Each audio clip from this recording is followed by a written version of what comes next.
Gonna rock it now. Gonna rock it now. By Jackson Aurelia. Jackson Aurelia. Gonna rock it now. Gonna rock it now. Rock it. Jackson Aurelia.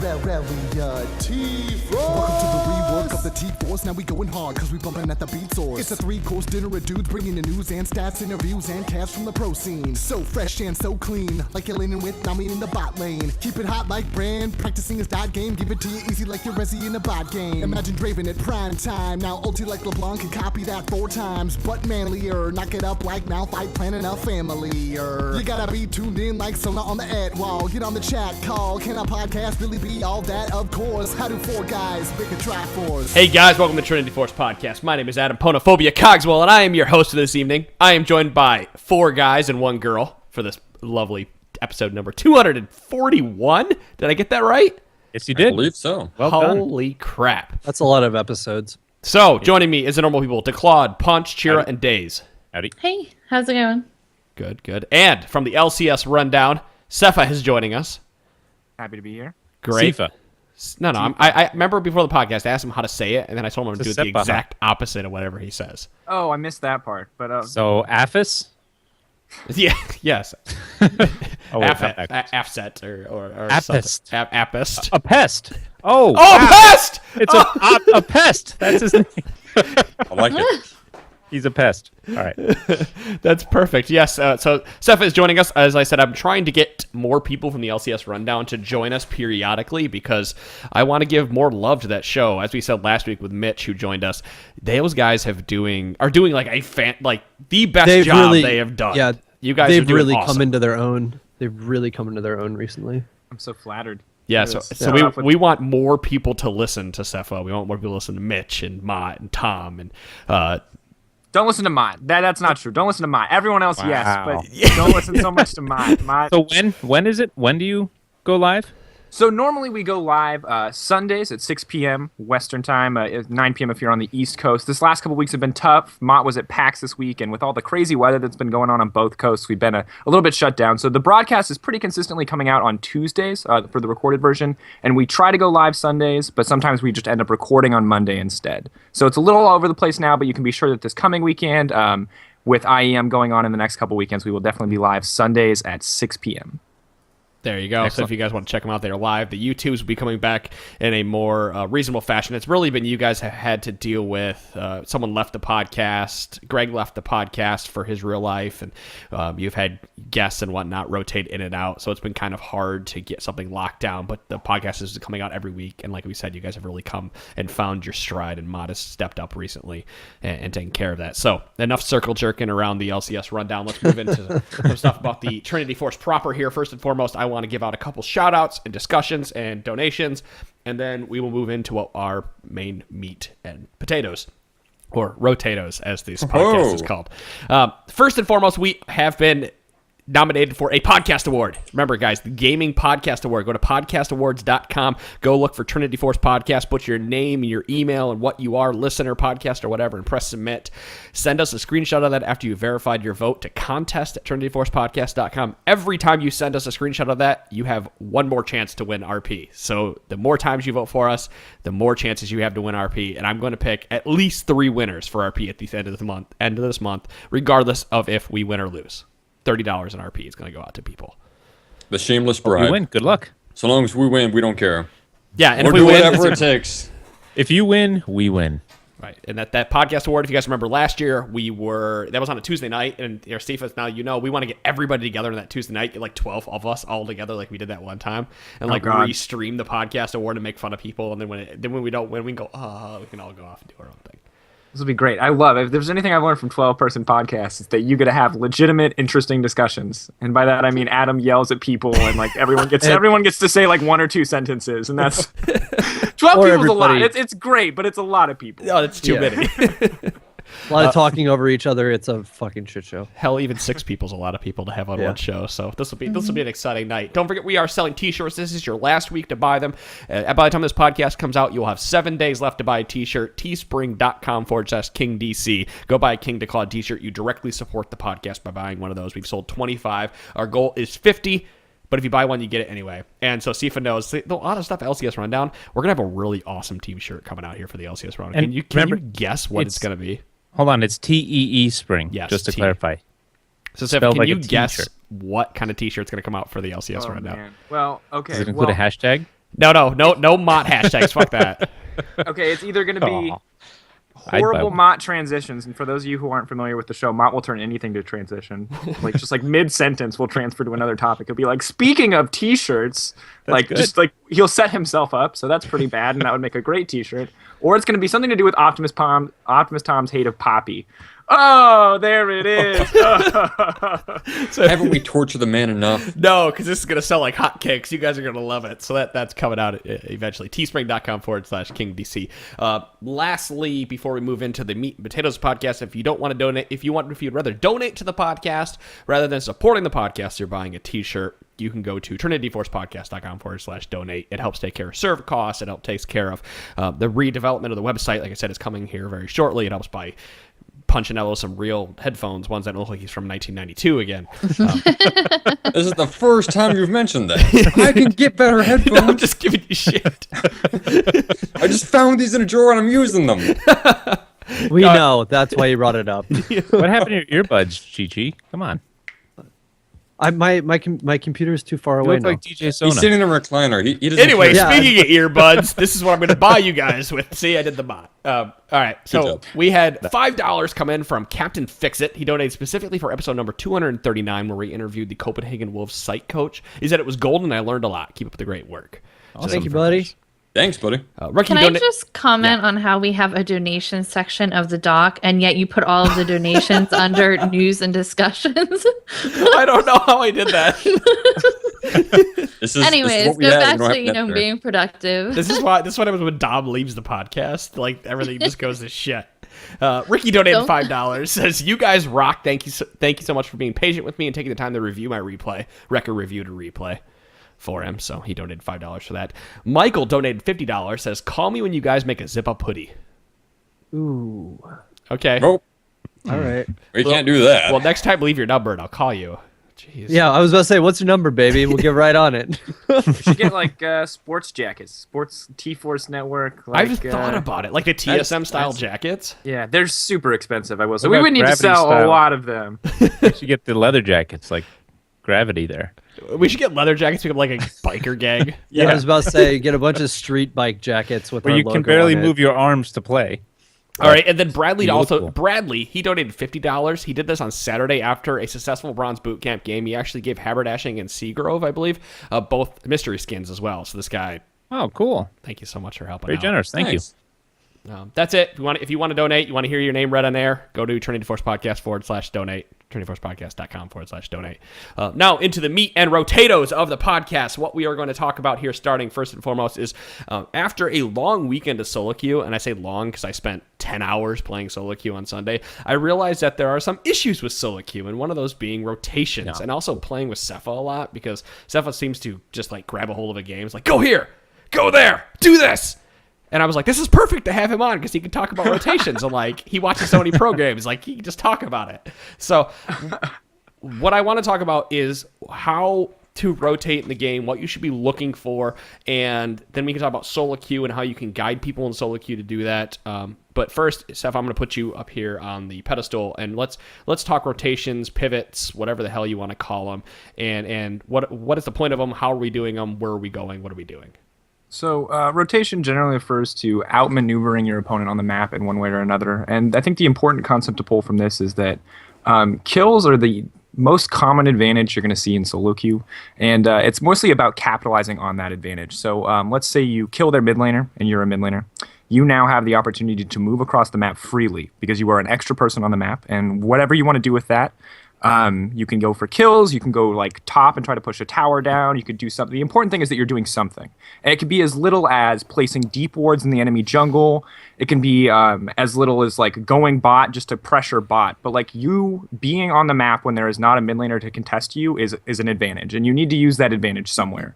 So basically anytime you get a kill or anytime you force your lane opponent to back, if you're still healthy, like do something. Whatever it is, do something. Vision, take a buff, take a camp, some kind of advantage. And it could be small or it could be big, but the important thing is to take advantage of it. Hell, walking into the enemy jungle with your ward and deporting is huge. Is something you could do if you have the advantage. So, and that's something I see a lot.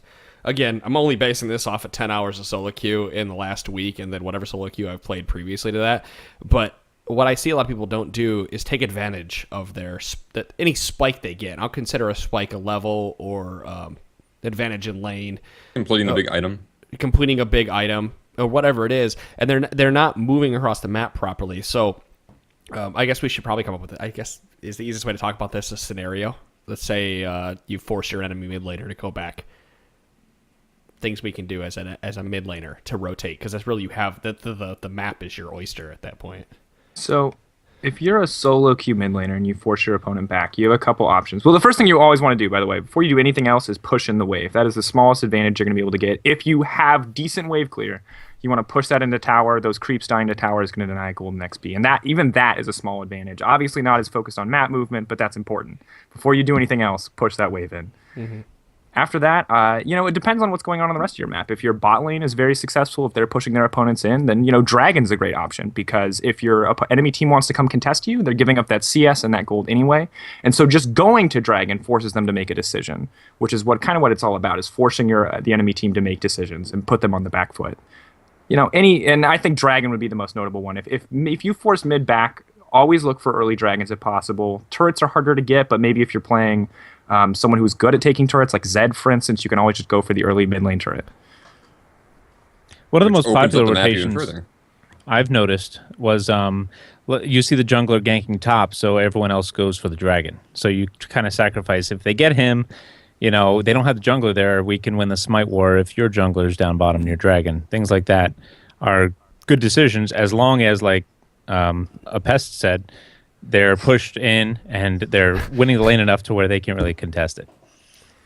I completely agree with you, Adam, in that the more I've been playing SoloQueue recently, the more I've noticed the complete lack of focus on strategy amongst people that are playing.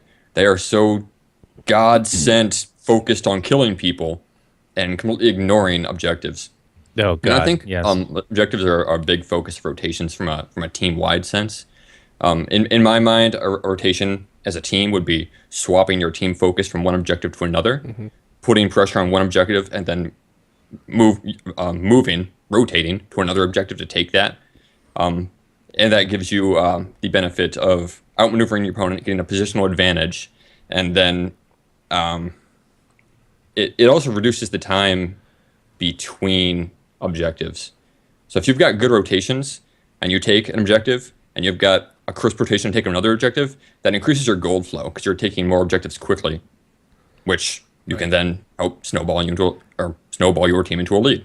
You're opening up the map, yeah. Something to point out here, if you want to take something for pro games, if you're a person who watches a lot of LCS like Tsepha and others do, is if you watch NA this weekend, I think NA is a really good and probably a poor at the same example of rotations, because a lot of times they will give up towers, but the enemy team will take a tower in response, and a lot of the rotations have to do with, it's literally rotations. They're moving around the map like this, from top to bottom to try to grab the advantage that they can grab at that certain point in time, and they are pivoting around mid lane to take the next objective. Something that I also noticed was, if Dragon is coming up very soon, we'll say in the next minute, they'll make sure that they are rotating from top to bot and staying bot to push an objective or keep that pressure as much as they can down there. And it's something you can take out of SoloQueue, is paying attention to when objectives are, how much of life an objective has, when it's going to pop up, when it's going to spawn, whatever you want to say, because you can move toward that side of the map and be prepared for that objective. Dragon spawning is a good example of this. Well, to get to my point, is if a dragon spawning in a minute, rotate to the bottom of the map, especially if you have fifth dragon coming. Being at the bottom of the map is just as important as being at the top to protect Baron, because you can out-rotate, push down, and get an inhib, or whatever it may be. Again, non-fifth dragon, though. If Or- you can't contest it, if the enemy team is more powerful than you in a team fight, they have a rumble or something like that, then it might be best, instead of just doing the SoloQueue, everybody kind of just sit there, hang around dragon, and try to pick at it. It might be better to rotate and push mid in and make them make that decision. Yes. Do I stop them, or do we get the dragon and lose our inner turret? People do not do that enough. People are people really like contesting that dragon. Right. For some reason, they have a huge emphasis on dragon, even when they don't need to. Even if it's just the second dragon buff. Like, oh, we got to take a dragon. We got to take it right now. And so they'll force a team fight a dragon when they're behind and lose. When they could have just taken so many people mentally break if the other team gets like a dragon or two as well. And they're early. Yeah. It's like GG. They got dragon. They got dragon one. I don't get worried until the third one, realistically. I'm just not that scared. To be fair, for people who are scared of... Oh, actually, go ahead, Daze. I've been talking. No, it's okay. Go ahead. Okay, first dragon, it's 6% AD and AP, so it's at 20 minutes, it's very powerful. At 0 to 15, it's not that big of a deal. Like, you could... If giving up, or if contesting dragon means giving up a bunch of kills, like, just don't do it. Go push somewhere else. You have to be willing... Like, first dragon and second dragon, especially, aren't super crucial. Third dragons, things start to get bad. Like, you have to start looking at that, but... And keep in mind, them getting the first dragon will eventually be bad news for you, even if it's not in the early game. But them getting the first dragon isn't a game changer. You can still win a team fight off of that. It's only going to be 10 or 15 AP or AD. I'm still okay with leaving up to 3 dragons as long as you have the timers. As long as you drop a ward, you watch the dragon die, you can see it down, do it. It is if you are set into that with the first 3 dragons, if you are in that where you have to flash into the pit and sacrifice your life to get the dragon and do that 50-50, I just say leave it and go push down mid, push down top, push down some kind of side objective and try to get some other advantage. Because like you said, I think too many people right now in SoloQueue are prioritizing dragon this season when they should have been doing that last season when it was actually worth gold, So here's my view on it. I think that you shouldn't give up dragons for no reason. Dragons are really important. I know we just kind of made them seem like insignificant, but they're really important. If you have an opportunity to fight for it, like if you are stronger, then don't give them up for no reason. And if you're not going to take them, then pressure somewhere else on the map, like we mentioned, but you have to try to trade something for that dragon. Like make them give up something for it. Don't just kind of be like, oh, well, a dragon's not important, whatever. And there are some team comps that really rely on having at least one dragon because that AP late or that AP and AD percentage later in the game means a lot, especially for teams with a lot of tanks and things like that don't build a lot of damage. It helps you in the late game. But like we said, it's not something that you want your entire team to die for. Just make sure that you're trying to trade off for it. And make sure, I wouldn't, if your jungler is going to try to go in and try to steal it, like especially if it's like a 4th or 5th dragon, then don't discourage them from doing it. Just make sure that the rest of your team is pushing somewhere and don't all 5-man jump in there and blow flashes and try to, contest it like that. But don't give it away for free either. It's just like a tower. Even if it's just your first mid tower, you never want to try to give something up for free if you don't have to. Well, it's that risk reward you have to make when you're playing the game. You're right in the fact that you should never give up. You should never try to give up anything for free when you're playing this game and going into SoloQueue.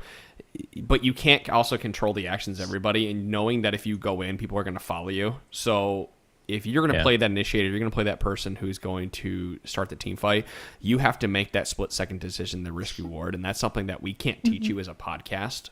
We can just give you a base guideline, and that's by saying like 2 dragons. If you're gonna jump in and die, dragon number 2 probably not worth it. If you can just get the timer and go back when you might have a different power spike, or you could take mid turret, whatever, all the things that we just said previously. If you die, we're talking about SoloQueue here, so hopefully you've queued with other people who have listened to this podcast and have the same idea.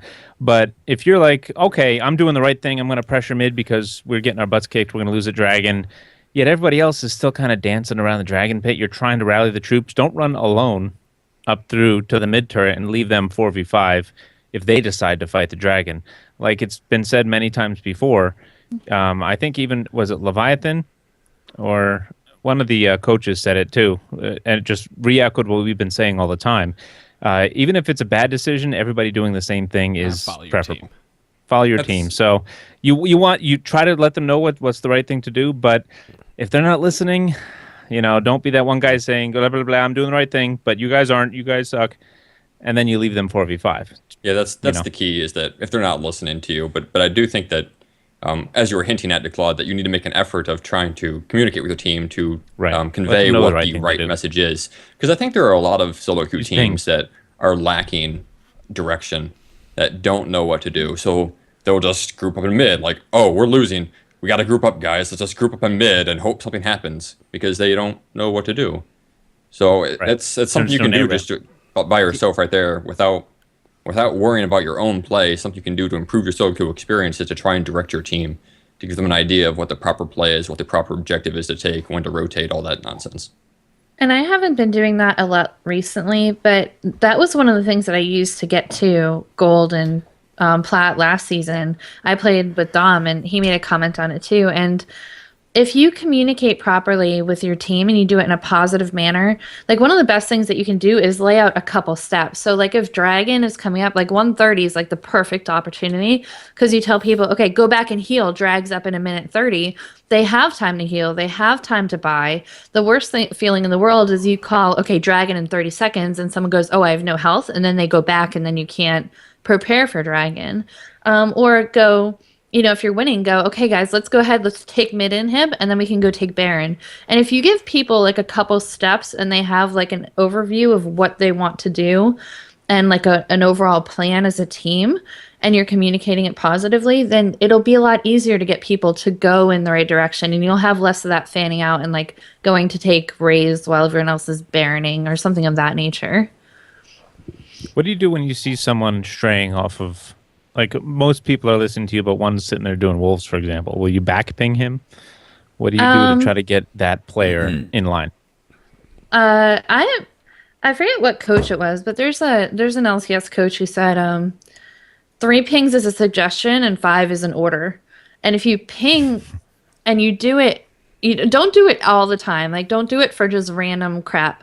But if you're going to do it for big objectives, then sometimes people don't always notice. And if you ping a few times and you see they see your entire team going over, then they'll follow. But if you're making a big call like Baron and they're still not coming and you're 4 people and the enemy team is spawning, then you want to ping back to the rest of your team and just realize that, okay, that's not a call you can make. But you want to make that decision soon enough so that you don't get Baron halfway down and then the other team come and clean it up because you did half of the work on it. Right.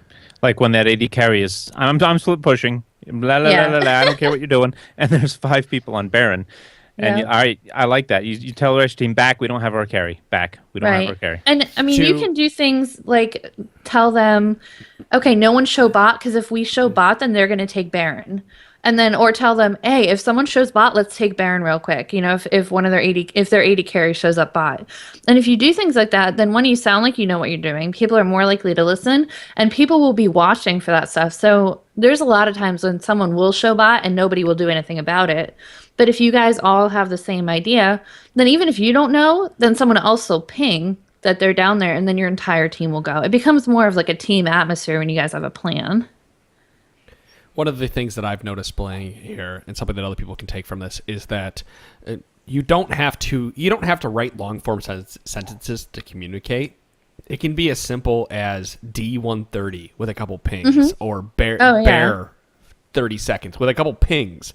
Like, the pinging system, coupled with a couple just quick pointers, is better than typing out very long, drawn-out orders. Like, go here at this point now. You don't need to do that, because people will respond to D130, let's back. And then everyone kind of gets the idea and understands that we all want to go down here dragon at this point. Or ping dragon and top. You know, that type of thing. You can do those little things, and people will pay attention to those. But it all starts out, if you listen back to episode 239, again, with the Copenhagen Wolves, with Weldon Green, Copenhagen Wolves esports psychologist, he even says in there, just being positive in the game and saying good job. If somebody gets a kill on top lane, you didn't even watch it, but you say, good job, Riven, that guy's going to be more likely to pay attention to your pings. It gets them emotionally invested in you, so they want to continue to perform in a way that, exactly, they're performing for you, which is great.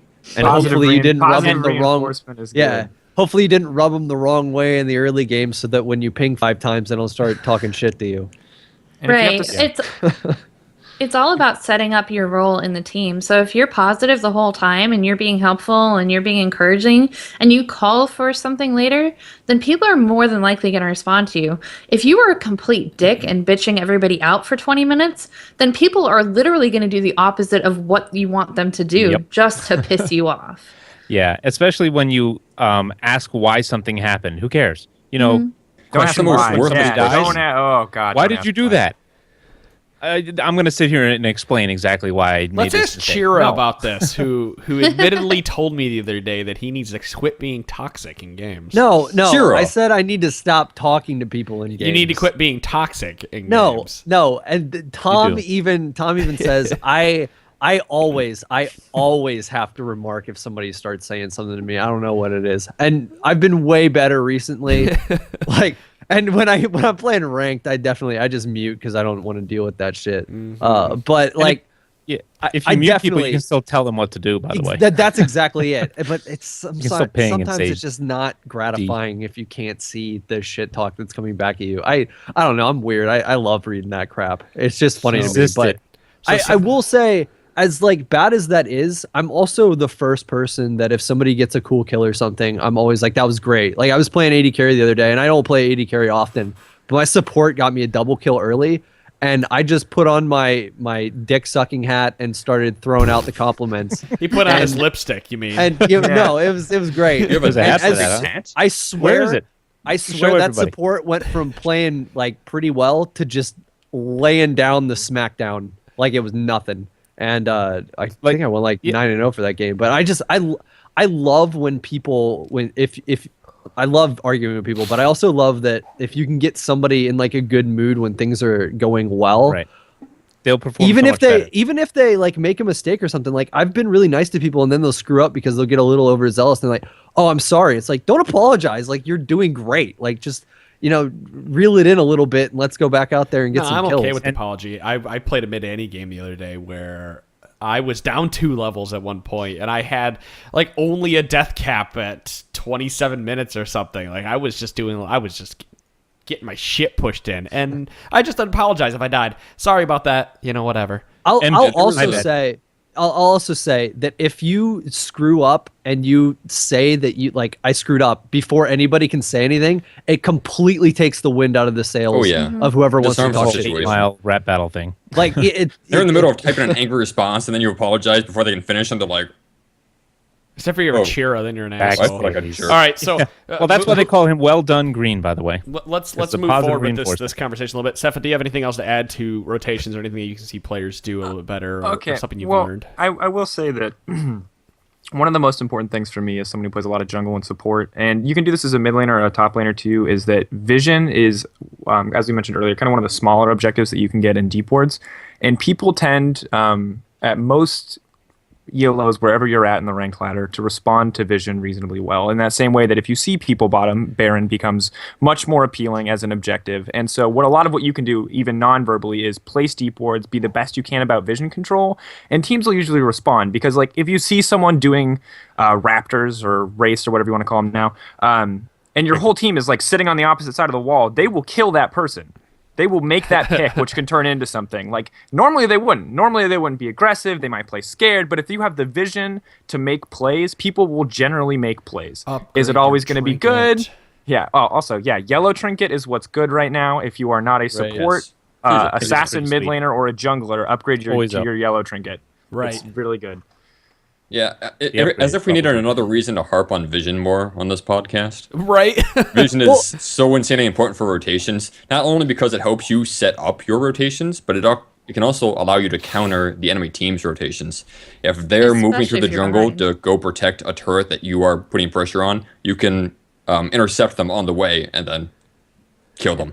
And it's the difference between an informed decision where you're going top because they have too many people dicking around in the bot lane, and a guess, right? Where you're like, you're going top because you think the next choice for them would be to go to bottom lane and clear a wave or something. Like when you actually know where they are, the decisions become much easier to make because you have so much more information at your disposal. This is a double-edged sword. I just had a game today, a ranked game.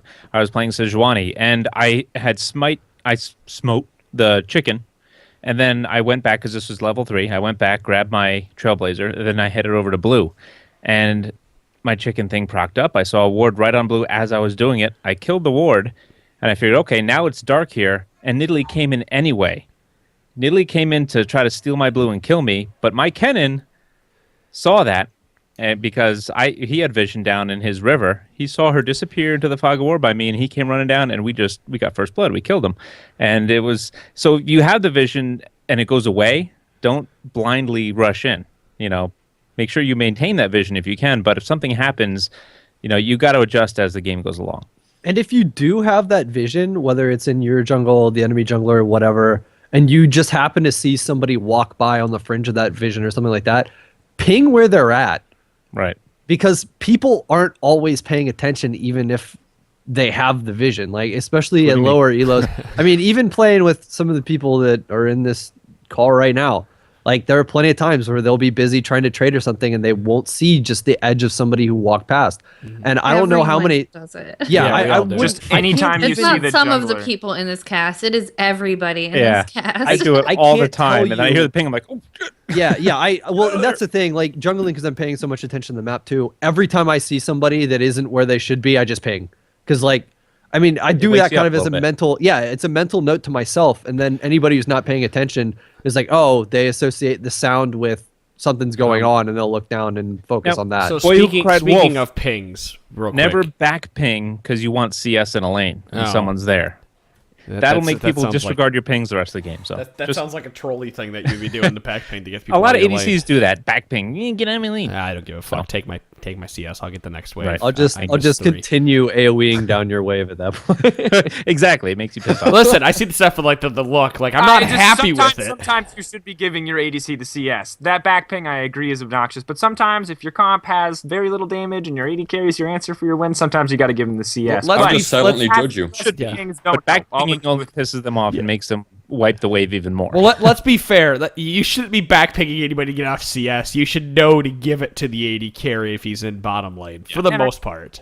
and if you're the jungler and you take CS, like go help them take a camp if you want to, or just give. I mean, at the end of the day, CS is very important, can be very important, but like it's better to make your team happy. I would say, like even if that guy is bad and you know he's just gonna feed the CS away, if he's happy, he's more likely to do something, and he's Right. definitely up his performance. So give him the 10 CS that he wants. You know? If you're pissed off at somebody, don't go into lane and just take their CS. Like, even if they're not performing great or anything like that, or you just, I don't know, whatever happened, like didn't follow up on a gank. I was playing a normal like a year and a half ago, and I was playing Orianna. I was just learning Orianna, and my jungler came in, and I didn't follow up on a gank, so he's pissed at me, so he kept coming into my lane. And he kept taking my CS, so I followed him around his jungle and I ulted all of his buffs and took all of his buffs. Wow. So like all you're gonna Sounds do like a is really piss healthy people team. off. It was great. It was a terrible game. Can we just agree can to? imagine. Can we just agree as all thousands and thousands listen to this podcast to just be adults when it comes to this game? That's the thing, Not like- be No, spiteful. the high road. Being an adult means you have to respect yourself, and when you're playing well, you have to call people out on their shit. Be nice. Don't be an adult, because sometimes someone is just going to screw your game up and do something stupid and lose you the game. But you don't get anything. Be like, this is a customer service job. Playing League of Legends and SoloQueue is customer service. People are going to shit talk you, and you smile when they get a Be a kill. And you CS tell I them, Yep. love it. job. I That was a love great this metaphor. analogy. It's great. Like But what I'm Go ahead. sorry. What I was trying to get at though is like I'm usually not the type of person that's going to do anything like that. But if you catch anybody on a bad day and you are just mean to them and you go and you do something to really piss them off just because they're upset, like you can set anybody off. So just be really respectful of everyone you're with and just try to be polite to them. And you never know what's going on in their life. You have no clue what's going on outside of League, and that may not be an excuse for them to be playing terribly and AFKing or being toxic or whatever, but you gotta acknowledge that other things might be going on and just pretend that everybody's dog died. Like if someone's being toxic, oh, they just had a bad game, their dog died, it's okay. Like, I feel sorry for you. It's Well, then okay. Chira must have a lot of dead I was dogs about in to his say. backyard. If your Damn. dog just keels over mid-game, don't be an asshole. Oh my gosh. Okay. Well, okay, the Go one ahead, last go thing ahead, I'll go say is that, like, in SoloQueue, statistically, if you are playing well and you're being positive, that is one less person on your team that can be a giant troll. Whereas the enemy team has a 1 in 5 chance to have a giant troll, you have a 1 in 4 chance. So statistically, even if some games you have that horrible, awful feeder who's super toxic, like, he's going to appear more times on the enemy team than he is on yours. So just, like, when in doubt, be positive. But that's only if you're not that person. Yeah, but if you are that person, you're screwed. I'm sorry. Yeah, then you're just. And honestly, consider muting everybody. I know that, like Chira said, like if someone talks shit to him, he's gonna talk back. Like if someone talks shit to me, then I feel like an uncontrollable urge to defend myself and what I was doing, which usually results in me typing and dying while typing. Yeah, right. Or something like that. So like, there's nothing good to come out of being toxic towards people, because either they're gonna get defensive or they're gonna just become angry at you, because if they made a mistake, they know they made a mistake and they probably feel bad about it. And you talking shit about it's just going to make them feel worse about it. There's nothing good that comes of it. Like the most you can do is be like, man, that was really close. Like, oh, let's try roaming mid. You know, these guys are fed. Let's try to help out somewhere else. And you can say something constructive, but there's saying why, just why and a question mark or ... or anything like that. Or say something like, be constructive for your team. Like, they just died. They're probably upset about it. They're probably waiting for 4 people to smack talk them. So instead be like, wow, that was really close. Did they blow anything? Is their ult down? Did they use exhaust? Like, and give information to your jungler that can help them get back in the game or something like that. And at least then it's a constructive thing instead of just why. I've been tearing it up in SoloQueue lately, and I've been using chat as a reward for myself. So I mute everybody at the start of the game. A reward for yourself? What are you, a dog? No. Like, just are listen. dead, Adam. You missed. All the dogs are dead. All the dogs are dead, so I have to mute myself. No, I mute everybody on both teams, and then if stuff's going well and I say something, I can't do this. No, if stuff's going well and I do I say something nice, I'll unmute because I already am in a good mood, and everybody else is probably going to be in a better mood because I'm being a great person. Don't criticize the not a team player. You remember that guy on Reddit they earn an unmute from you? Yeah, well, no. You seem like a good player. You deserve an unmute. That's exactly right. Oh my God. No, wait. The trio guy, is that what you're talking about? The guy on Reddit who talked about naming his summoner name Doug Trio, and then he would only say Trio in chat. That's all he would say. That's it. Because he used to be really toxic, and he realized he was being toxic. So in order to combat that, he stopped saying anything but Trio, and he found himself becoming a much better, nicer player. Oh, go figure. How is that more ridiculous than Chira's strategy? Because Chira's dogs are dead. Was it in that?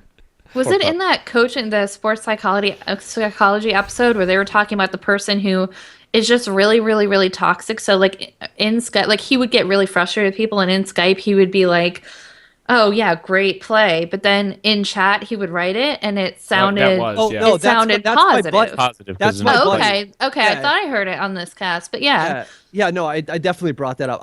Just for people who didn't listen to that other episode, I have a friend who is probably one of the biggest jerks in this game ever, but he only talks shit to whoever he's doing with or whatever. He'll just say what he's thinking out loud, and he'll just type the absolute nicest thing and say it in the absolute most sarcastic tone when he's typing it. But it comes off as if he's being really, really nice. It makes him feel better, but it doesn't.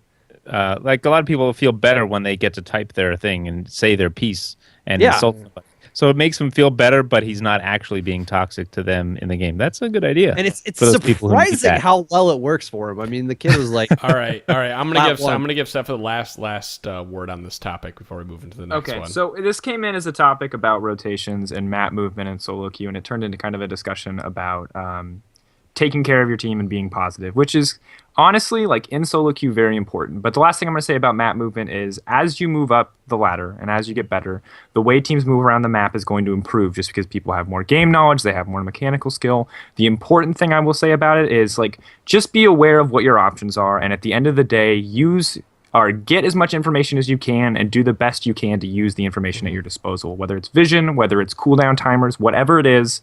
Try to keep track of it because it's all there. It's free information. If someone flashes, that's up in 5 minutes. That's free info for the next 5 minutes. That guy's going to die if you jump on him. Use it if you find it. I'm glad to have you here to bring us back every 15 minutes to the topic on hand.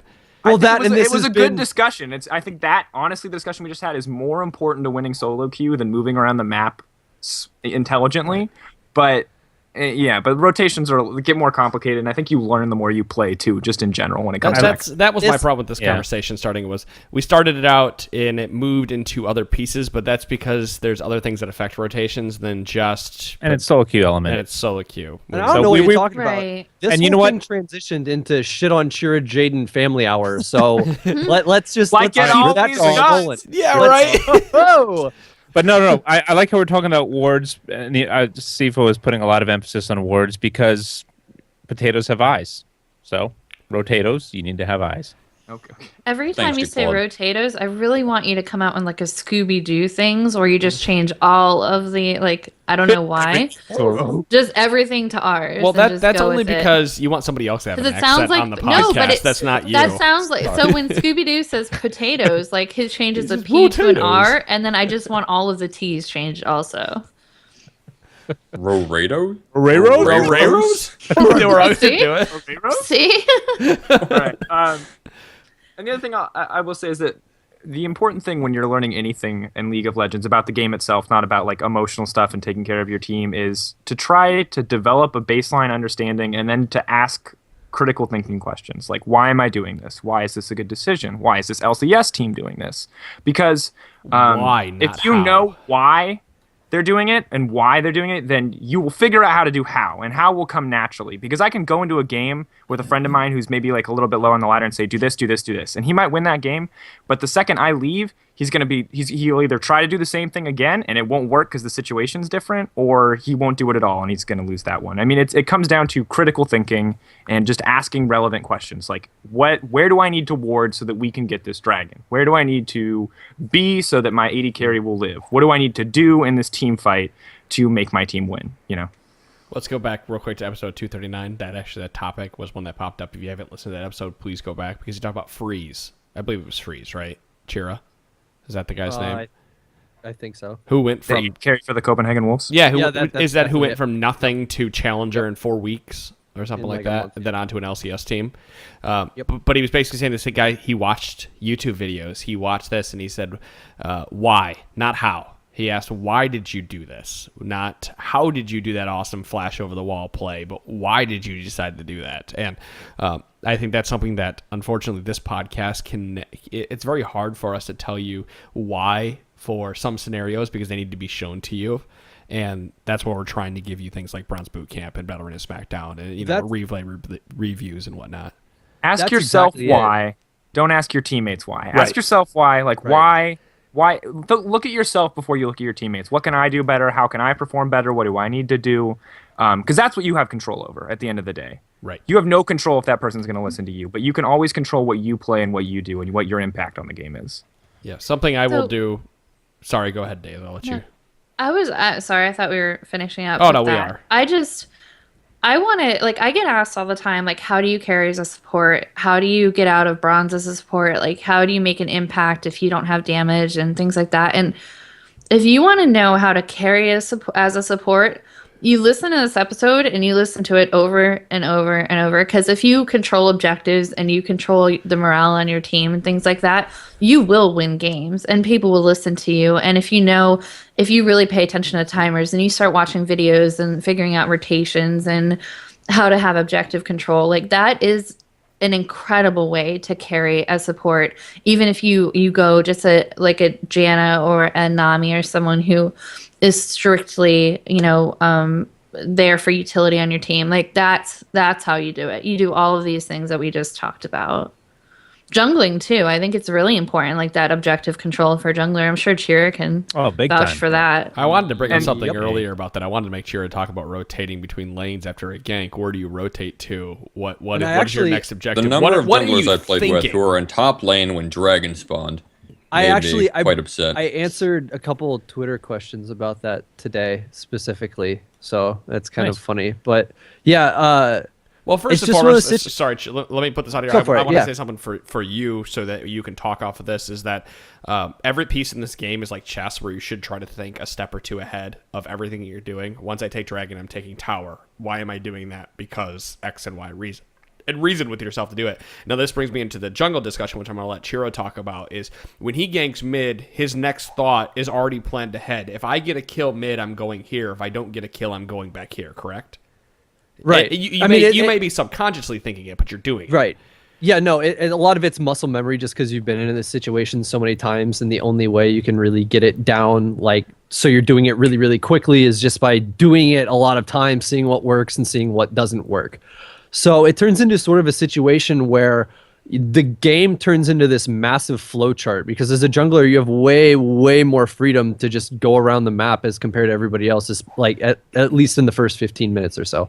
So, like, it'll be one of those situations where you have to take all the variables into consideration. Is top lane getting pushed out and they're low health and they're probably going to have to back, yet it's early enough in the game where the enemy team probably can't get dragon because you have a strong mid laner and your bottom lane is just shoving the enemy team to turret?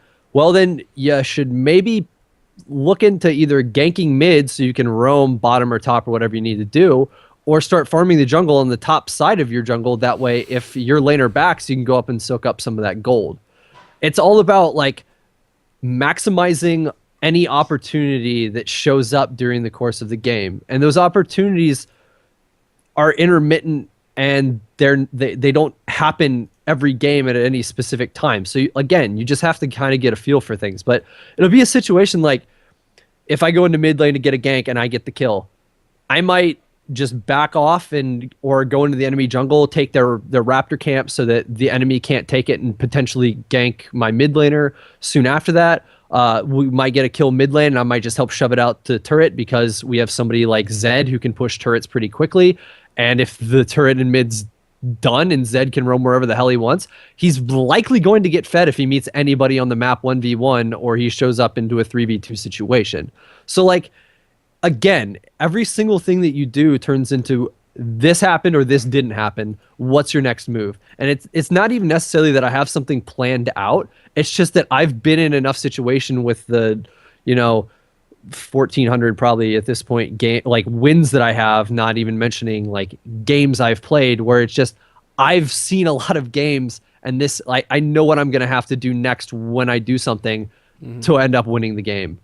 What did somebody in chat just posted? Chess masters think 3 moves ahead. Grandmasters think 1 move ahead, but it's the right one. And that might not be the exact quote, but it's something that goes off of everything you just said, that your next move is the right one. And you know why, and you can explain why too. If asked, if Tsepha was to watch you play a game and ask you, why did I go top lane when Dragon was spawning, you could explain it to him. And that's the thing, is even if you are wrong, right? Like, even if we had asked every analyst in the world and you were wrong, if you have a logical argument for why you're doing something, like if someone asks you why, like a friend, not some troll in your game who's just trying to make you mad, someone asks you why, and you have a good reason, like, then you can talk to them about it. Well, here's my why my reason is better. Whereas if someone asks you why and you go, actually, I have no idea why I'm in top lane, don't do it again. Like, yeah, right. And there will be certain situations that will pop up where it's like, well, why did you go into that bush when you didn't have it warded or something like that? And the reason is, because the enemy was at 1/5 HP and I took a gamble, and if it would have paid off, that would have been like a multiplicative gain. And because it didn't, egg on my face, but like, that might have been just enough to snowball. The success would have been attaboy or why.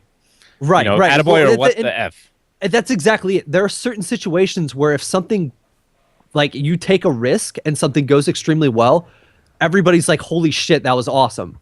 But at the same time, if that doesn't go right, they will shit on you just as quick as they give you a compliment. Right.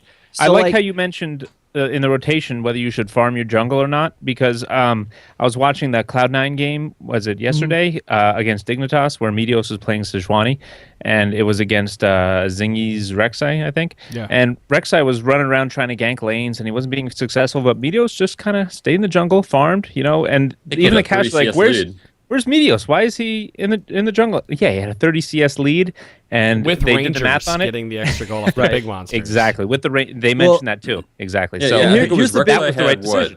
Rek'Sai had 2 kills, Meteos had 0, but he still had 1,600 gold lead, purely based off of jungle CS and the Rangers. Here's a huge piece of advice. If you are stronger, if you're playing a jungler that's a really good duelist, and you're stronger than the enemy jungle, and you don't know what to do because there's no opportunities to gank or anything like that, and you can safely go into the enemy jungle and screw with that jungler, yes, you could very well go in and throw some deep wards in there or try and screw with that enemy jungler. At the same time, if you don't know what to do next, you should be farming.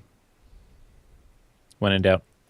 Yep. When in doubt, farm it out. And the other thing is too, in those situations where you go to gank and something goes terribly wrong and you die and you're like, holy shit, I didn't realize so-and-so was coming down here, or crap, like how the heck did they get here so fast? If you ever ask yourself that question, the answer is you didn't have enough words up. You weren't paying attention. Yeah, Just or as that. important as asking yourself why you're about to do what you do. If you make a decision that backfires, or you like, especially if you die, like keep a notebook by your desk, and every time you die, ask why you died, and write it down. And then you can review it at the end of the game, or even sometimes just writing it down in the first place when when you're dead or walking back to lane or something. It gives you the opportunity to reflect on why you did it and why it didn't work, and then you can play better later. It's almost like reviewing a replay, but while you're doing it. And it just gives you the knowledge and the experience to play off of it a little bit better, that situation next time. I think that's a good segue, not into another topic that we're going to talk about right now, but to a topic that we'll talk about on Wednesday, and that's understanding what to purchase, when to purchase, why you're purchasing it, and again, another decision-making topic. Really, we can call this a decision-making series, because when you die, you should go back and already know what you're going to buy if you died, or if you get a kill, you should already know back what you should have your purchase done by the time you spawn, and then you should be ready to run back to lane and looking around. But I'm not going to go I'm not going to elaborate on that, because that's a topic that could be a much larger discussion. For now, I know I made Tsepha give the last word, and for whatever reason, every time he brings something up, it's never the last word. It's another 20 minutes. Yeah, sorry to the listeners whose questions we didn't get to because I talk too much or start too many conversations. It's really, you start too many conversations. There's 6 of us, so each of us have to talk for 10 minutes apiece. But we've all got our piece. Or we tangent. I mean, that always happens too. Well, that happens. I was looking through these questions, and I think there's a good one in here that we can kind of talk about. It's about streaks, winning streaks. And I'm going to let Tsepha take this one, and then I kind of want Daze to chime in as well, and we can end with this question. So Lincoln wrote into the podcast, and he says, I have another question for you guys. Reviewing my match history from ranked last season, noticed a trend in my games. The trend was that I was very prone to streaks. My problem was that my losing streaks were longer than my win streaks.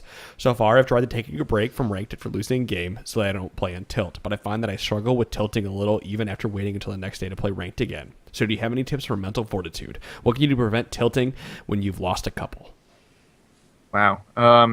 So it's going to depend from person to person. So this is just in my experience. I record everything I do when I'm grinding and I want to rank up in League of Legends, and I watch my replays. And stop watching other people. If you watch replays, watch yourself. Look at what you did wrong. Look at what you can do better.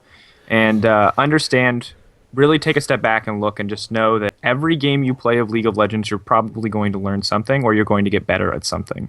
So if you put that in that perspective, that usually helps for me. I also say that, yeah, still stop playing. Like if you tilt, stop playing for the day. 100% stop it, because it's not going to get better. It's only going to get worse. Right. On the off chance it does, maybe it does, but it's not worth the risk. It's not worth the issue. And take a couple days. If none of the things that I've suggested work, take a couple days. Like try new things, experiment. But I would say overall, watching your replays, taking notes, like Daze said, really helps me. And at the end of the day, remind yourself that it's one game. This doesn't reflect badly on me as a player. I am still an X quality player. Mm-hmm. I can still go better. It's just one game. You've played hundreds of games. You might have played thousands of games. And at the end of the day, this one game shouldn't be upsetting you. You know what I mean? Something that works for me, and I have mentioned this before, but I'll bring it up again, is I used to tilt really hard, particularly back in Season 2. I was within one win of achieving gold, and then I lost, and then I lost another 9 games in a row, and I never got back. I never got back to it. So one approach I saw, I don't remember where I saw this, but it helped me after I read about it, was to ignore the concept of time, and to ignore the time crunch, and to think of the season as an infinitely long amount of time, where if you lose this game, doesn't matter. If you lose the next game, doesn't matter, because you have all the time in the world to get that OP back. Doesn't matter if you lose this game, you can win the next one. Doesn't matter if you lose 3 games in a row, you can win 3 games in a row. And another thing that I totally forgot about, my mind just went blank. Oh crap! Just to jump in, I think gone. I can't remember. That's a YouTube video, and it was popular on Reddit for a long time. And the guy does Yes. a huge series on playing. And we'll see. I'll see if I can find it after the thing. I'll tweet it out and have Adam retweet it. But yeah, it's a great. The guy who does it, I think it's GBay99. I'm not 100% sure. Like, can't remember my League of Legends YouTube stars, but he has a great series on playing about Tilt, and I've seen that video too, and I think it had a lot of good points. You're exactly right. It was a video. You know, speaking the opposite of that, well, go ahead. I'll let Days talk, because mine's a funny thing, so I don't want to. Oh.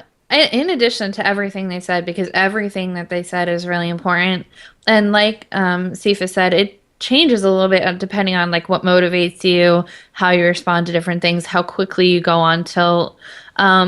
There's several different things you can do. One, kind of along the same line as the time, ignore your LP. Like, as soon as you get out of chat, hit home. Like, don't even look at how much you're losing or gaining.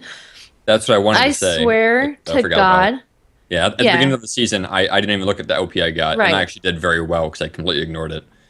I swear to God that every time I watch my LP, I will lose and lose and lose and lose. And every time I forget to look at it, like I'm just having fun playing and I'm ignoring it, I will all of a sudden be in promos and I'll be like, oh, well, that just happened. And you don't even notice it's happening. And it's a really good feeling to not have that pressure.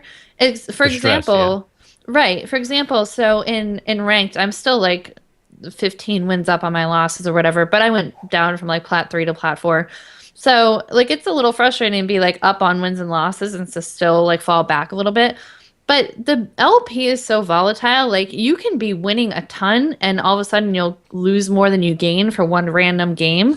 And it's frustrating. Like, it's a little frustrating to see for everybody. So when you're not worried about that, when you don't know what you're winning and what you're losing and all of that, then don't worry about it. Or if you know that you're at like a 75 LP and then you get 24 and you're at 99, that's a really frustrating situation for everybody involved.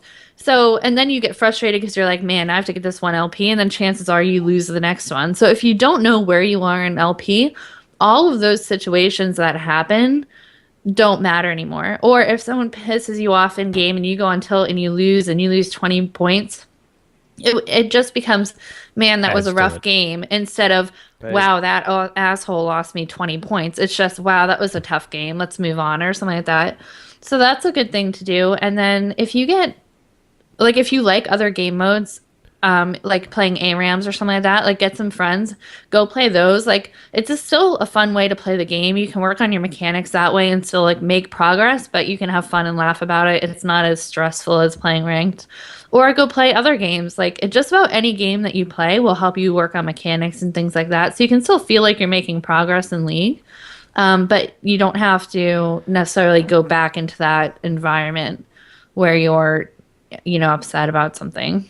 I'd also suggest that you play champions that you have fun on, regardless if you're winning or losing. Right. Like, just play champions that you really like, because I've noticed, just personally, if I get to play Udyr or Olaf or Jax or anybody like that, if I get to play a bruiser that I like, even if I'm losing and I'm doing okay, I can't really be mad at what's going on, because I know that I did, for the most part, as well that I could be, because I feel really comfortable on those champions. So you're not going to win every single game, so don't beat yourself up over losses. Don't let the backseat champ selectors choose your champions for you. Play this. Right. Why are you playing that? And use it as a learning experience. Yeah, don't treat it as a win and a loss. Use it as, your learning experience. And laugh at yourself if you're playing. Like, what is that? It's like scientifically proven that if you force yourself to smile, you'll actually improve your mood.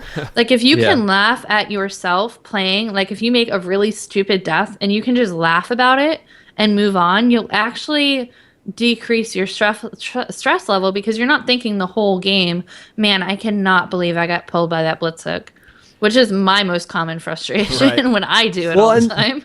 Another big piece is try and focus on the things, like, don't get me wrong, you need to definitely look into the mistakes that you made, but there are so many times where people will just like replay over in their head themselves screwing up over and over and over again on one thing, and they'll be just so focused and so down on that one mess up that it's the same issue when somebody puts pressure on themselves if they're one LP away from promotion or something like that.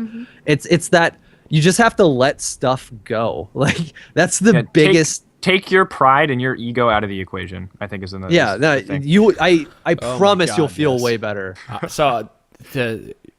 I'm going to move this into the last bit on the podcast, last little segment, which is going to wrap it up and close it out for the day, because I know Steve has to go on and go do the LCS rundown, so I don't want to keep him for too long. And that's everything that we just talked about. I know I only played 10 hours this weekend or whatever, but I went fucking... Yeah, right. Well, I don't get a chance to play often. Like, I'm doing this podcast. I get to play with fan games. I just binge hard on, like, Saturday or Sunday, right? And I played with a top of Mumu, for example. Some guy in my game played a top of Mumu and beat a Morgana in lane. Fuck if I have any idea how he beat Morgana as top of Mumu, but this dude walked out of lane ahead, right? We won the game. So, like, you know, just kind of, like, smiled and just went along with it. Yeah, this guy's winning the game for us, yada, yada. So that was fun. But... what I wanted to bring this back to is last week we had talked about the Race to Diamond, because there's 5 of us on this podcast, and all 5 of us right now are in a Race to Diamond. Oh, in the race? You're in the race. I didn't know I was running anywhere. Wait, it's so a race. Do you have to keep Diamond, or do you just have to get to Diamond? Just get to Diamond. Get to it. Just get to All right. Tsepha, you're in it too. You want in it? I've been to Diamond. I got to Diamond 5 last season. No, it doesn't matter. You're not there now. It's the Race to Diamond this season. I got to Diamond 5 and then stopped playing because I Your past accomplishments mean nothing. So it should be easier for you then. Right, no, but it's a Race to Diamond this season. I don't give a fuck about last season because I didn't Race to try. Diamond. All right, I'm ready. 10 hours a week, baby. Let's do it. That's what I'm doing. I love how we just had a segment about not putting undue pressure on yourself. Yeah, I didn't do that. Then we put all kinds of undue pressure. Guys, we have like 8 months. I know. There's a difference between pressure and healthy competition. Yeah, there is. There is. And you have to draw the line for yourself too. So Wait. if that kind of pressure doesn't help you, don't put that pressure on yourself. You know what I mean? But Who- like we're all who- friends. Who knew about this Race to Diamond? I don't even know where the Gambit Gaming House is, so how do I get there? Please, Declawd. Ladies and gentlemen, there's a shirt on Teespring. Yeah. If you want to voice your opinions. It doesn't say "God damn it, Declawd," but it says "King Declawd," and that's pretty cool. I like too. this guy. I like this guy a lot. I do. Just to guys give you an update as of Monday. I'll just say I'm ahead, but that's because, well, it's fun. This is why I say this is why it's fun, because Punch and I were messaging back and forth all day while we were playing, because he was playing as long as I was, and he kept yelling at me, "Stop winning! Stop winning!" Stop! Oh man, I had the lead for the longest time, and then I lost 2 games in a row, and this fucker would not stop winning. Yeah. You should be proud of him. I'm proud. Yes, I'm glad. thank you. I went from plat 4 to plat No, 380 fuck you. points in one day. We're going, baby. Then I'm gonna lose. I said on Twitter today, I was like, I made it really far. I'm dropping back down to plat 5 by the end of this next weekend, because I'm gonna be like riding high on this. I'm like, yeah, I was doing good. I was playing Janna, the bot lane. Adam's gonna go through his like season like up high and low of being like up at the peak of just being a team player and holding it down to just being cancer at plat 1 with like 90 points. Plat 2 is my ELO hell. Plat 2 takes me a year, and I will spend 7 months in Plat 2 if I either make it or I won't. But I will play so many. Plat 2 is my ELO hell every time, every season. All right, guys, if you want to join us for the Race to Diamond, you can go ahead and tweet us at TForce Network. We have officially changed the podcast name. That means big changes are coming your way as we are gearing up to launch a Patreon. We are gearing up some new extra content for you. We are gearing up for a lot of awesome changes that I can't talk about because I don't want to get anyone's hopes up but my own. But yeah, we're going, guys. TForce Network is in full swing here. So thank you, Tsepha, for being on and the LCS Rundown. Thanks, buddy. Yep, thanks for coming on. Yeah, thank you. And that's it. That's episode 241. Yes. Interrupt that ding. Go. See you guys. Peace. All right. Bye. Warp.